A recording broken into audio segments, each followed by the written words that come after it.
වැස්සකට උනත් උඹව නතර කරන්න බැරිකොට අනාගතේ උඹව කවුරු නතර කරන්නද පුතා?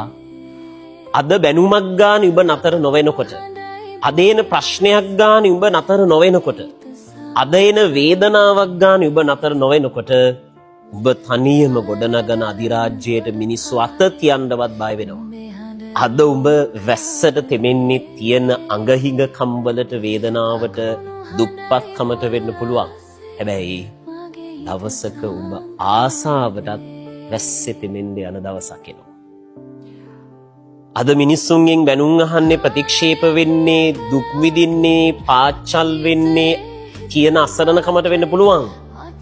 අනාගතයේ දවසක් එනවා ආසාවටවත් මිනිස්සෙක්ගෙන් බැනුමක් අහන්න වෙන්නේ නැති. මේක තමයි පුතා ජීවිතේ නැති කාලය සහ ඇති කාලය අතර වෙනස. මේ පොඩි කාලෙ තුල ඔයාට තේරෙයි ඔයාගේ මහන්සියෙන් ජීවිතේ කොච්චර දේවල් ෂණයෙන් වෙනස් වෙනවද කියලා.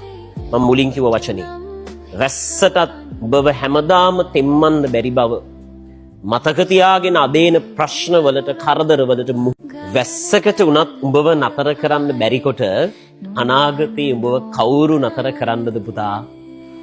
අද බැනුමක් ගාන උඹ නතර නොවෙනකොට, අද එන ප්‍රශ්නයක් ගාන උඹ නතර නොවෙනකොට, අද එන වේදනාවක් ගාන උඹ නතර නොවෙනකොට උඹ තනියම ගොඩනගන